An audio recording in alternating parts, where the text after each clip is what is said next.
Let's start with something you really don't want to admit, but you already feel it in your bones. Around 39, a part of you dies. Not your body, not like a hospital scene. It's worse. It's the version of you that you've been performing for decades, the agreeable one, the ambitious but scared one, the I'm fine one. That version finally cracks. It's the funeral of your domesticated self. The one that said yes to what was expected. The one that chased applause. The one that lived on borrowed dreams and secondhand goals. And the scariest part? Nobody warns you this death is coming. You grow up thinking maturity equals stability. You think turning 30, 35, 38 means stacking achievements, buying safety, getting closer to some neat, controlled life. Then 39 shows up and quietly pulls the rug. That job you once bragged about suddenly feels like a sentence. That relationship that used to feel like home now feels like two strangers sharing oxygen. And one night, without drama, you look in the mirror and your eyes say, "Where did I go?" That's the crack. That's the death. It's not noisy. It's not cinematic. It's a slow inner implosion. The death at 39 is psychological, and that's why it's brutal. Physical death ends things. This one forces you to keep living while doubting everything. It doesn't stab you, it questions you. It whispers at 2 a.m. Is this really your life? Is this the final version? Is this all you're going to allow? And that voice doesn't get tired. It audits every decision you made to stay liked, every dream you postponed to stay safe, every silence you swallowed to stay loved. That voice is the executioner. But here comes the twist. That death is not punishment. It's the door. At 40, life actually starts. At 40, the mask falls off. Sometimes you rip it off yourself. Sometimes life tears it off without asking. Either way, what stays is what's real. You realize the things you called failure were just reps, training, proof that you were already being prepared for a version of you that didn't exist yet.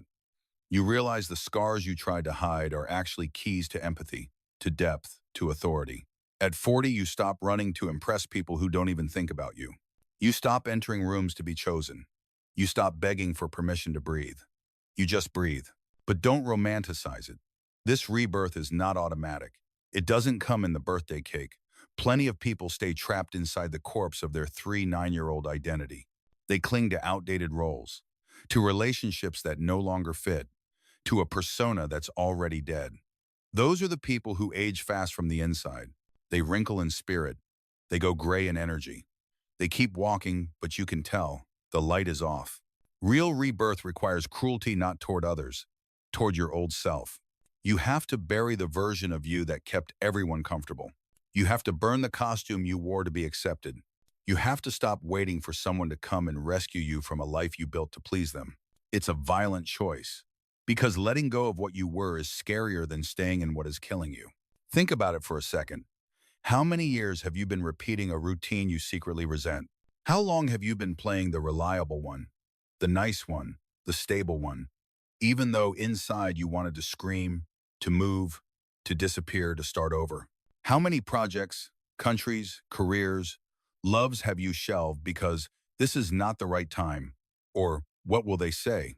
Do you really believe that version of you heavy with concessions, full of unsaid truths can cross into the second half of life? It can't. That's the one that dies. What dies at 39 is the sum of all your betrayals to yourself.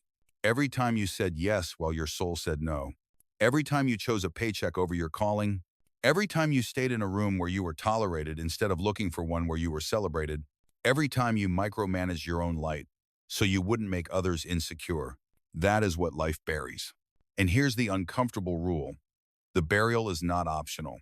You either bury that part of you consciously, with ritual, with decision, with new standards, or life will do it for you, with divorce, with burnout, with illness, with radical loneliness.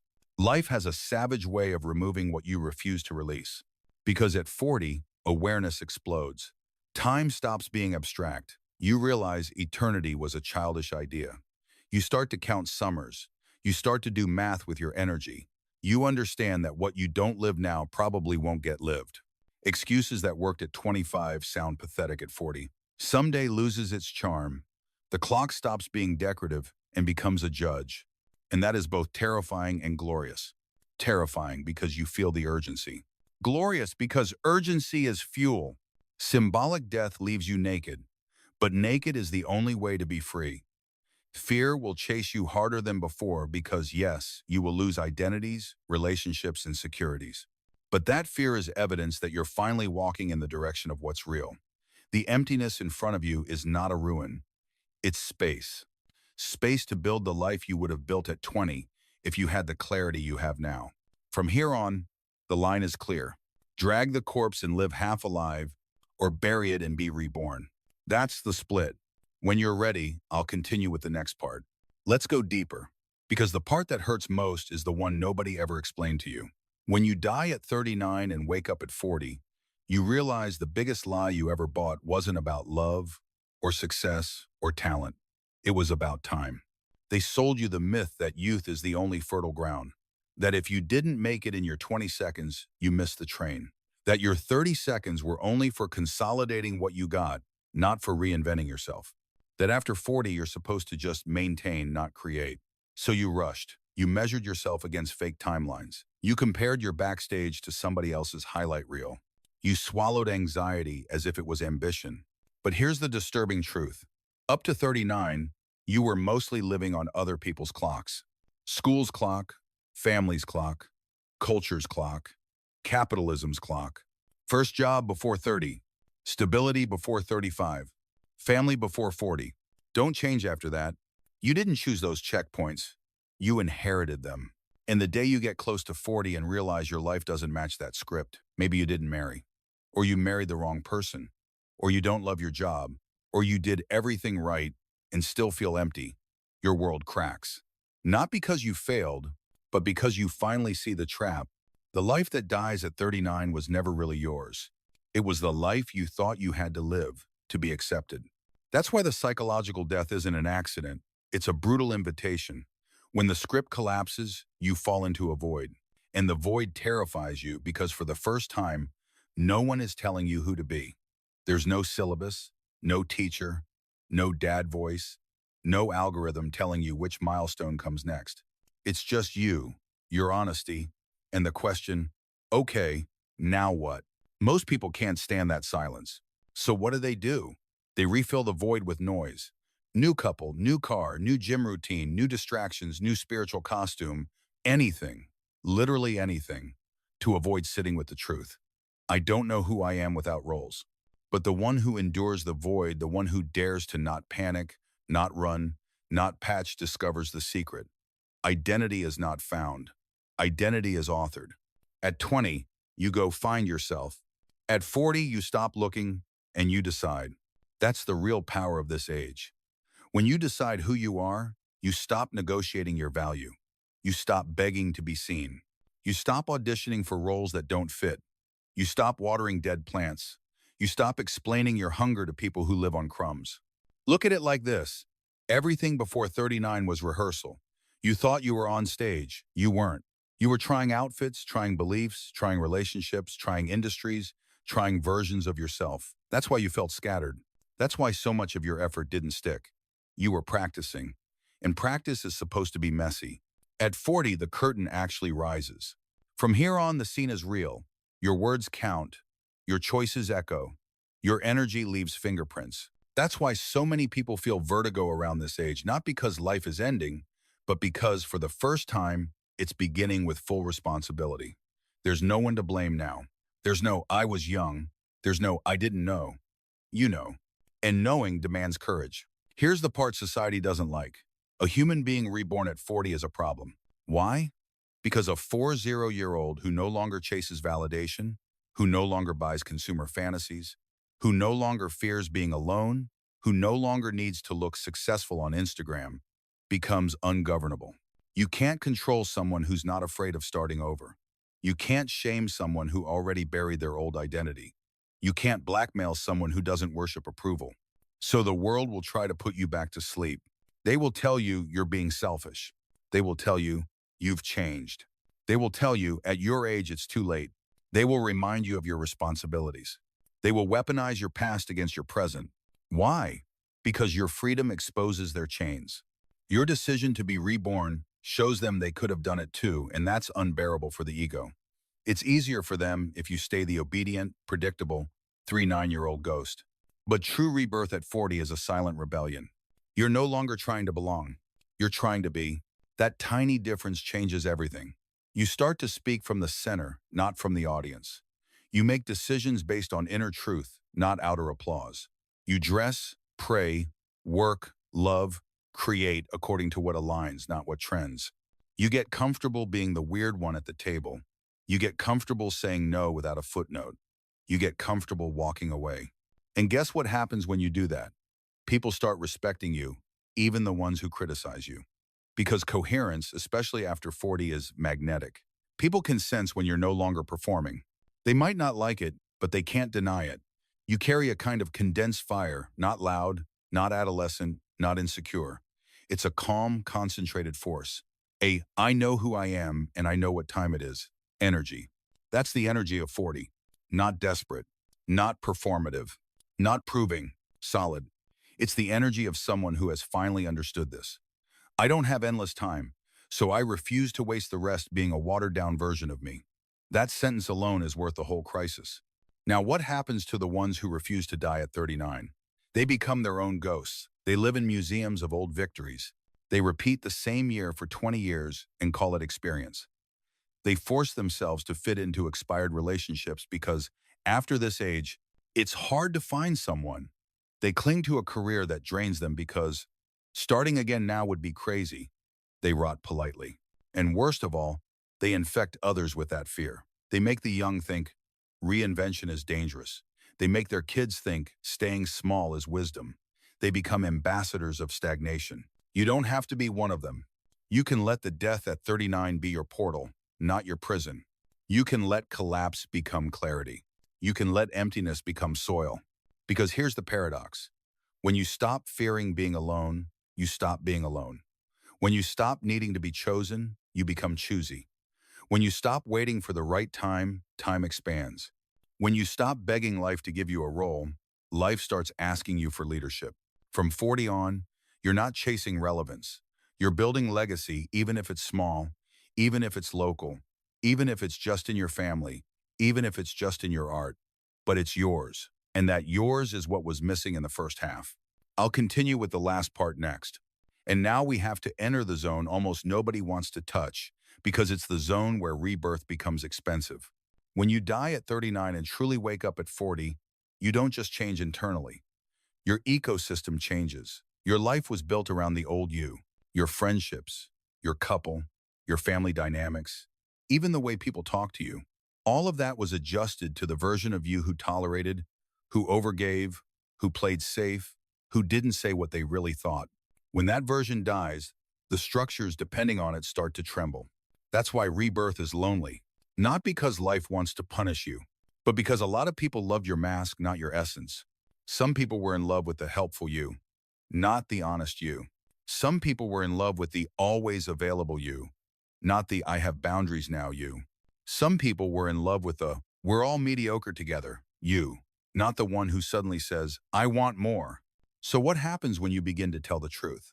Some of them will try to drag you back to your old frequency. They'll say things like, you're not the same anymore. You've become cold. You've become distant. You're too spiritual now. You're too ambitious now. You think you're better now. What they're really saying is, go back to being the version of you that made me comfortable. But the 40 version of you has already seen too much to go back. You've tasted what it's like to breathe without asking for approval. You've tasted what it's like to say no without a 10-line explanation. You've tasted what it's like to wake up and feel aligned instead of heavy. Once you've tasted that, pretending again is impossible. So yes, people will leave, or you will leave, and it will hurt. There will be days where you will miss the old chaos, because at least it was familiar. There will be days where you will doubt yourself. Did I really need to let that person go? Was I too radical? Maybe I could have stayed a bit more pliable. But then you remember, staying in a dead structure is just another way of staying dead. Growth is not always addition. Sometimes growth is subtraction. At 40, you start understanding that life is not about how many people surround you, but about how many people you can be fully yourself with. You realize that losing people is not always loss. Sometimes it's purification. Every person who can't walk with your new truth is simply proof that this stage is not theirs. And that's okay. Not everyone deserves to meet the real you. Here's the paradox. The moment you stop fearing loneliness, loneliness loses power. You become able to sit with yourself. You become able to go to dinner alone, travel alone, create alone, pray alone, think alone. And from that stillness, higher quality people arrive, the ones who resonate with your essence, not your performance. And another discovery arrives with this rebirth. You stop obsessing over the future. In your 20 seconds and 30 seconds, you are always projecting, when I get there, when I earn that, when I meet them, when I finally move. Your life was always one step ahead of your body. At 40, something flips. Awareness of mortality doesn't depress you, it sharpens you. You realize every conversation could be the last. Every walk with your parents could be the last. Every creative spark could be the one you never get again. That presence, which at first feels like grief, becomes your source of power. Because whoever truly knows that time is fragile stops wasting it on nonsense. This is why at 40 people finally write the book, finally launch the project, finally quit the soul-sucking position, finally leave a marriage that's been dead for 7 years, finally start the spiritual path they'd been secretly drawn to. Not because they suddenly became reckless, but because they finally understood that postponing is just a classy way to die slowly. Rebirth at 40 brings a brutal kind of honesty. You start looking at yourself without filters. You admit desires you've been hiding since you were 16. You admit wounds you pretended didn't exist. You admit that some of the things you called sacrifice were actually fear. You admit that some of the people you kept close were just emotional insurance. You admit that a lot of your busyness was just a distraction from yourself. And then comes the really unsettling part. What scares you the most is not your darkness. It's your potential. Because if you admit your potential, you have to admit that you could have been living bigger 10 years ago. You have to admit that no one was actually stopping you. You have to admit that a lot of the limitations were self-authored. And that realization burns, but it's the fire that forges the second life. From here on, you stop living for applause. You start living for impact. Not global influencer impact, necessarily real impact. The kind where your kids feel safer because you healed yourself. The kind where your partner feels seen because you finally speak truth. The kind where your work finally carries soul because it's no longer a performance. You realize that one act of authenticity outweighs decades of polite conformity. And this is where the filter of 39 shows its genius. The death at 39 is not an ending. It's the sieve. What doesn't belong to your essence falls away. What was borrowed returns to where it came from. What was people-pleasing gets exposed. What was fear-driven gets dissolved. What stays is what is yours. The people who stay are the ones who want you awake. The dreams that stay are the ones that were truly yours. The energy that stays is the one that can finance the second half of your life. Everything else evaporates. And yes, part of your audience will leave too. Part of your tribe, your followers, your circle may not vibe with the awakened you. That's fine. Because from now on, it's not about having more. It's about being more. It's about alignment, not volume. This is the point where, in a video, I would tell you, if this is resonating, it's because the process has already begun in you. You're not listening to this by accident. A part of you is already dying, and another part is knocking. That's why I would hand you a tool, a path, a framework, a book, something like, Our Book Times, The Formula of Awakening Times is available. If you feel there's something in you that wants to wake up, but you don't know how to structure it, go get it. Start today. Link in the first pinned comment. Not as marketing, as a bridge. Because awakening without guidance is possible, but it's harder, and it's lonelier. Now listen carefully. What really dies is not your age. What dies is your domesticated version, the one that lived chained to a script it didn't write. What is born is not your 40 seconds. What is born is your only real life. From here on, you don't live afraid of the end. You live hungry for intensity. You taste your days. You stop arguing about small things. You stop begging people to understand you. You stop giving long explanations. You stop playing with your own energy. Every day becomes either a weapon or a gift. Every choice becomes either alignment or self-betrayal. Every yes or no becomes destiny level. So let me leave you with the same question the old self can't answer. If you died at 39 and were born at 40, who have you been all this time? If that question stings, good, it means you're alive. Write it down. Asterisk, asterisk, I am ready for my true beginning. Asterisk, asterisk, not for me, for you. Because the moment you declare it, the old life loses jurisdiction. Subscribe, stay, because what's coming next is not comfort content. It's soul content. It's the kind that wakes you up again and again. See you not in the next video. I'll see you in the next life.